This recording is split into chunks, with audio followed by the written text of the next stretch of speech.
Hi friends, మా lucky చూసారా? ఇక్కడ పొద్దున్నే కిచెన్లోకి వచ్చేసి దొండకాయలు తినేస్తుంది.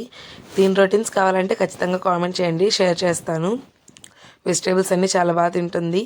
అండ్ ఇవాళైతే నేను మిక్స్డ్ వెజిటేబుల్ కర్రీ చేస్తున్నాను.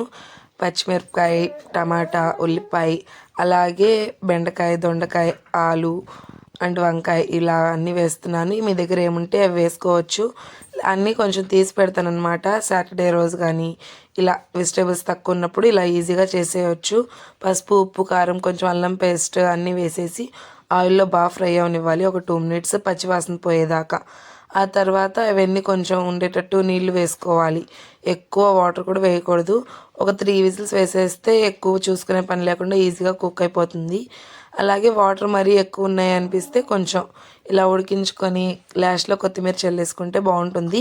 నేను కొత్తిమీర ఎప్పటికైనా సరే లాస్ట్లో చల్లేస్తాను, స్టవ్ ఆఫ్ చేసే ముందు. సో మీరు ఇలా